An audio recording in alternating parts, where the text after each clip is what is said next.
Hello, I'm Andrew Price, welcome to the channel, and this is my base kit for camping at this time of year. So stick around and I'll show you what's in there.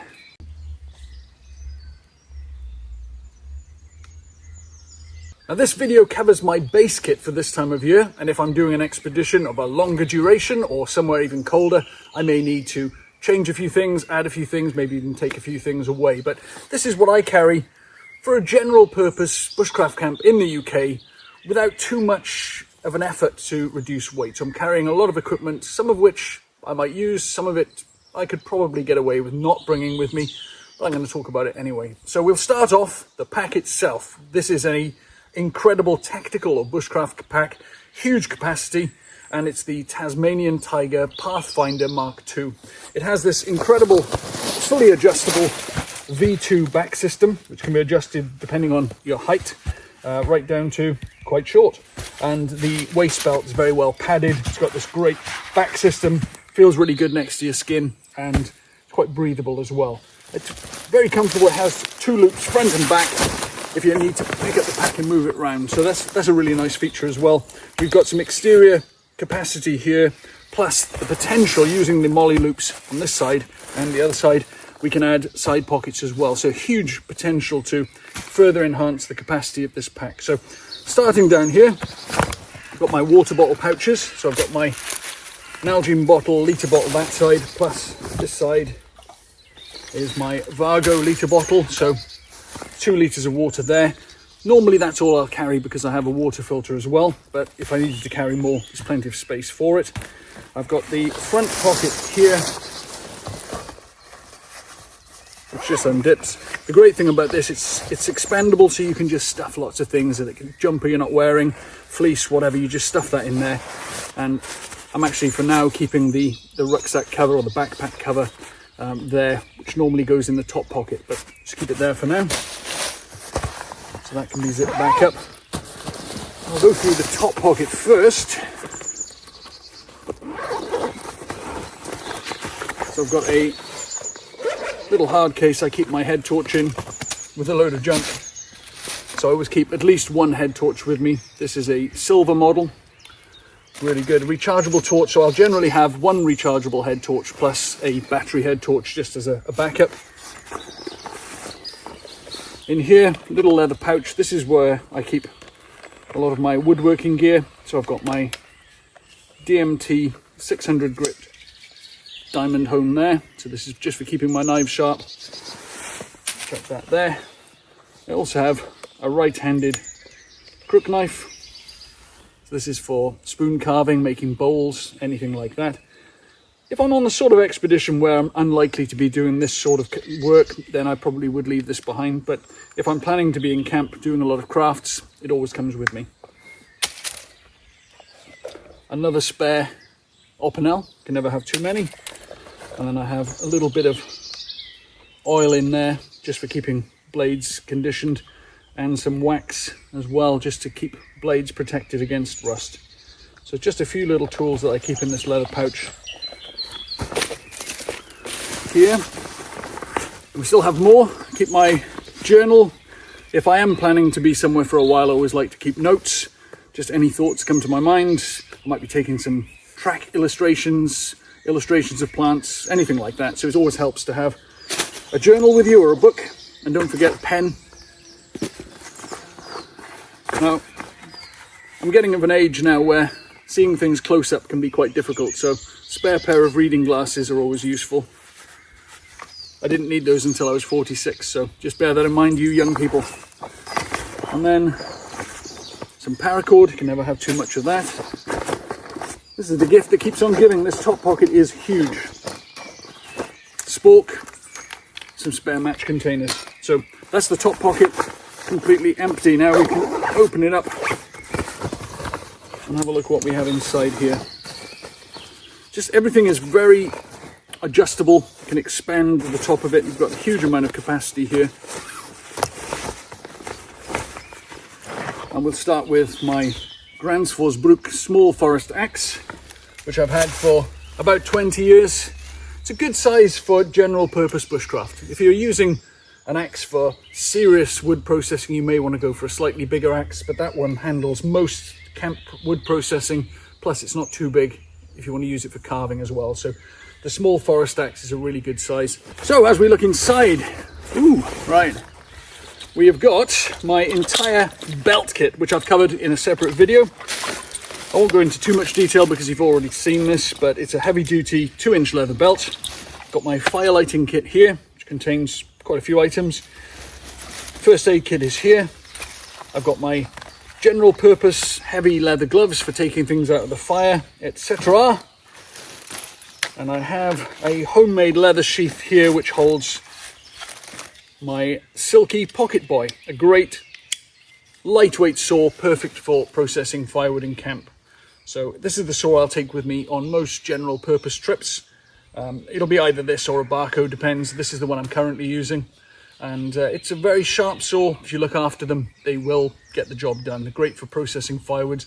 And this one has the brown handle and I think it's a titanium coated blade, which is part of the Outback series that Silky are making now. So I'll be covering all of the Outback series in a separate video, but this is a good general purpose pocket sized folding saw, and that lives in here. And moving along, we have my Bushcraft knife on this occasion. This is my Leshy Pro, made by Joshua Westbrook of Fjord Woodland Blades.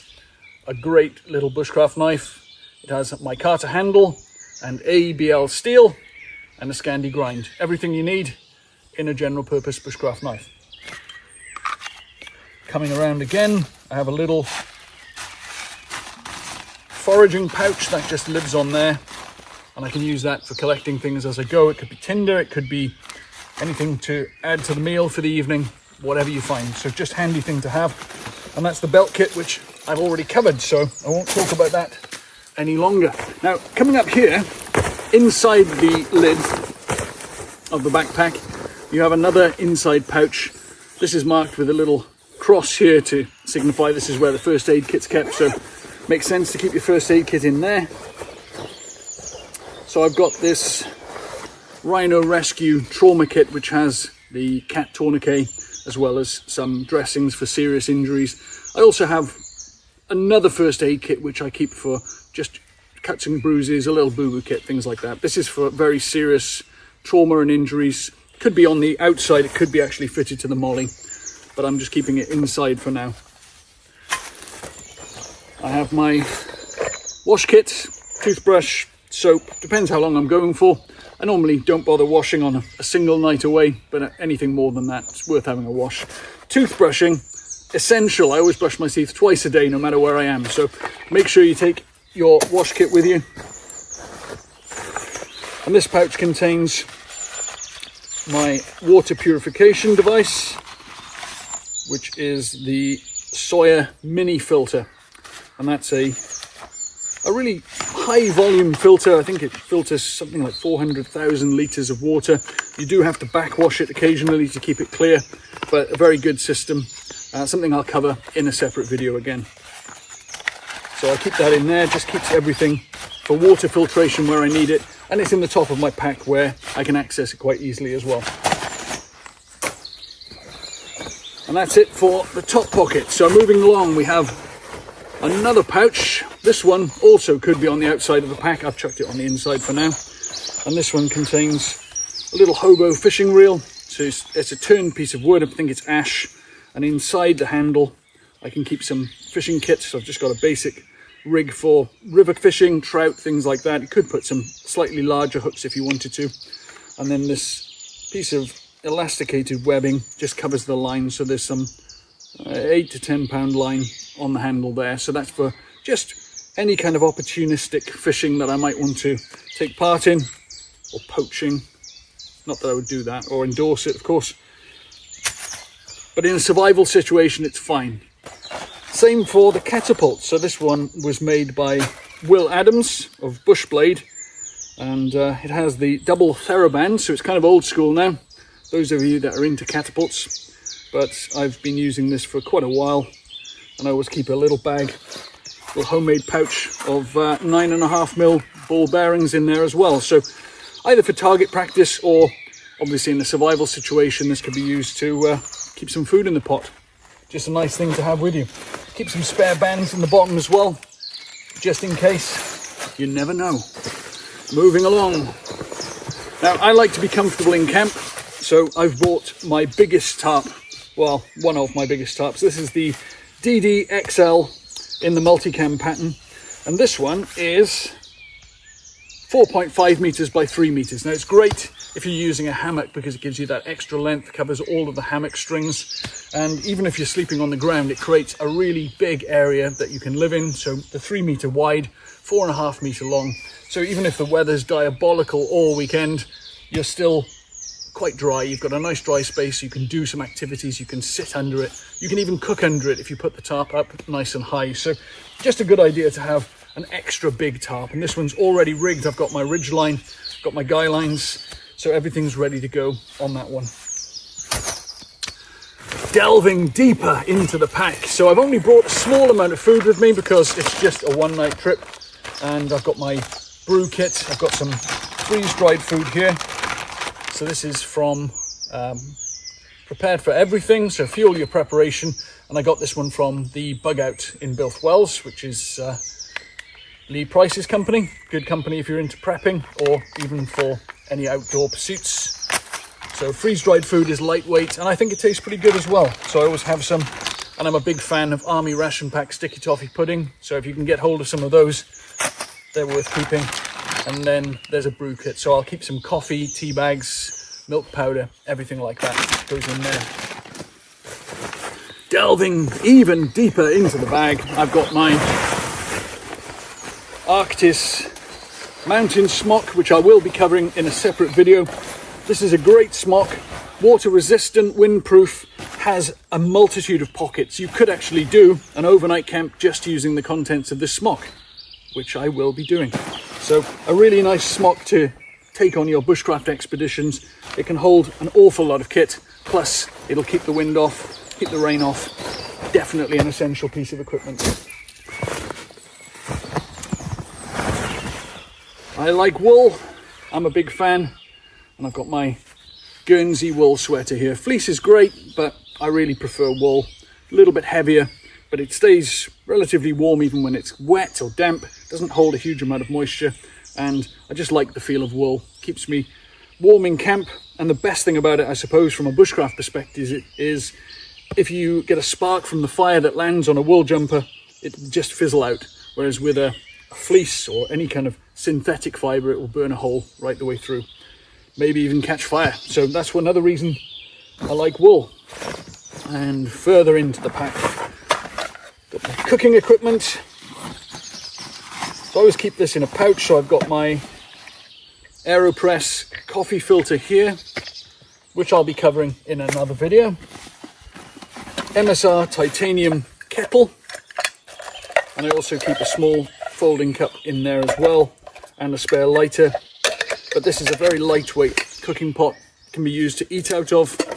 Just a really handy bit of kit I've used for a long time. Not perfect for cooking over a fire because it doesn't have a loop handle or bail handle, but I can always find a way to use this. And I always keep this alongside an Emberlit folding stove, which I will also be covering separately in another video. And that is a titanium fold down gasifier stove that can be used just anywhere. As long as you've got a source of fuel, it could be twigs, it could be dried animal dung, and I've burnt pretty much everything in this. Very lightweight, keep it in a little pouch, and that's good to go. And it works very well with the titanium cook pot. And guess what? I also have a titanium spork, so that lives in there as well. So titanium's great. It's really lightweight, and unless you're doing a lot of hardcore bushcraft cooking where you need to cook things for a long time, it's a great option. So you could, if you're just boiling water for freeze-dried meals or boiling the bag, titanium's the way to go. I'm a big fan of cast iron in a fixed camp, but if I'm on the move, it's either titanium or stainless steel.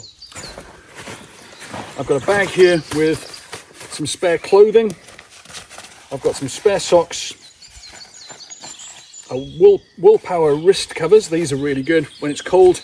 They just protect your wrist. Another really significant heat loss point is through your wrists here, so you can cover those up, wear them with or without gloves. They keep your hands free, so you can do things like fishing or shooting. Got a tube. This is another Wool Power item. So the Wool Power tube is the 200 weight, just a neck cover. You can pull it up, covers half your face, or you can even sort of wear it as a head over, almost like a balaclava. So very versatile. And I have a Wool Power classic beanie as well. A spare pair of gloves, a spare pair of socks, all kept inside a dry bag. So even if I fall in a river or get completely soaked, I've got some nice dry clothes, dry socks to put on. So very useful. And that is it for the top compartment. So this is a great pack for one very important reason. You don't have to take everything out because you've got this access into the bottom. So I keep all my sleeping gear separate down here.